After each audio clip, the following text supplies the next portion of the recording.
Houston's Outstanding Teen, and I am so excited to have this conversation with you guys today. Good morning, Alexa. How are you doing? I'm doing very well. I've had a very relaxing and nice week. I've got to see all my sisters again, so that's really nice. Awesome. Alexa, I realize your platform has a lot to do with homeless people, and volunteering, right? So how do you see that your platform can expand from on a statewide basis or on a national level?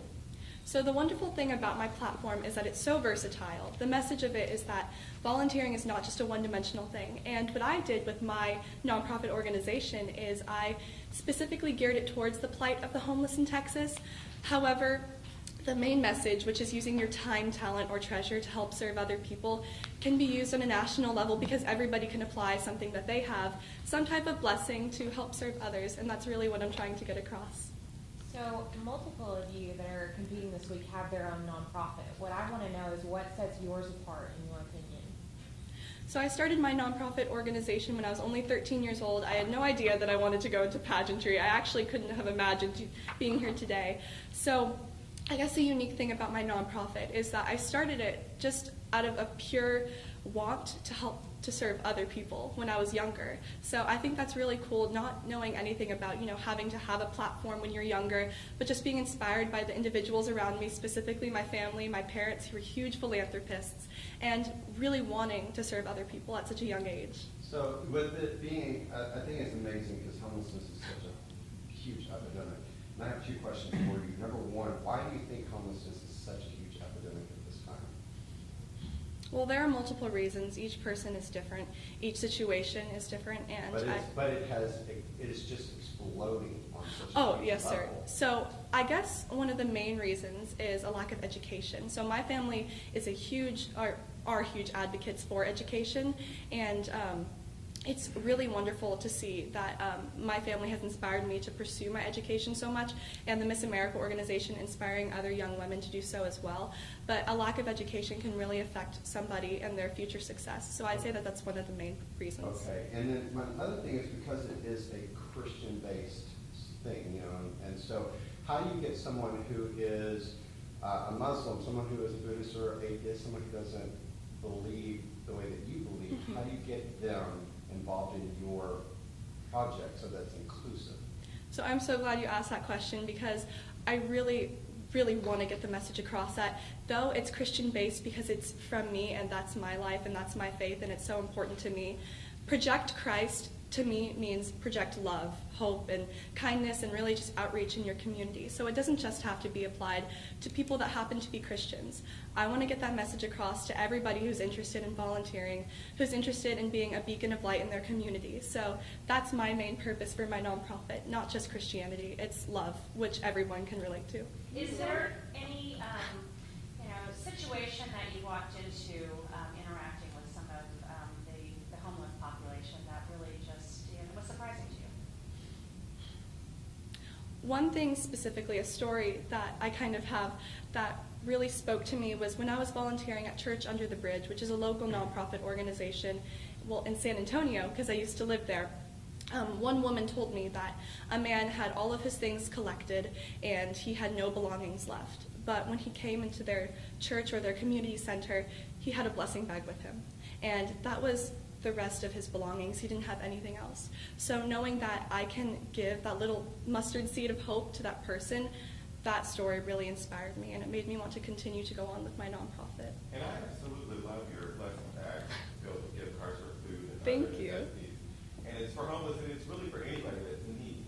But tell me, what blessing bag have you been blessed to receive? Quote unquote blessing bag. Oh, wow. I guess support from the people around me, from my peers, from my family. I'm so blessed to have such a supportive family. They're a huge part of my life, obviously because they're my family, but also just having that support system, having those people that love me and encourage me. And when I first started Project Christ, I wasn't sure if other people wanted to help. I was 13, having a sleepover and making blessing bags at the same time kind of seemed like an oddball idea for someone my age. But my friends were so willing to come over and help me collect stuff. Even if they aren't Christian, they came over, they helped me make the blessing bags, and that has been a huge blessing to my life, my support system. Can you tell me how the role that you play in leading and organizing the Hurricane Harvey relief drive? What did you So we called it the Project Christ Hurricane Harvey Relief Drive. Super long hashtag. It's all over my Facebook though. And we had different drop-off points where we collected different items and then donated them to the relief gang in Houston. And we drove up there and we helped the main organizer of the relief gang, Trey the Truth, who's a huge philanthropist in the Houston area, deliver those things to the people who were homeless in the Houston area. So I played a huge role just because I encouraged people in San Antonio to donate and to have the different drop-off points. And we amounted to about over $10,000 in in-kind donation alone. So that was crazy. That was awesome. Wonderful. Who's your biggest role model outside of your family that you look up to? Oh, wow. Okay, I was about to say my mom, but thank you for that. Jesus Christ, and I know that that's an answer that you guys may get just because, you know, he's a representation of love, but truthfully, he has acted so many times in my life, specifically with my family and different blessings that I've had. Like my little sister, she's a huge blessing in our life. She's adopted, and Jesus played a huge role in her story. So he's my number one role model just because every single time he faced adversity, he overcame it, but using love, and that's my goal. That's who I want to be as a person, and hopefully I can display that to you all today. Do you think the American culture has moved away from faith? Unfortunately so. I do believe that is true.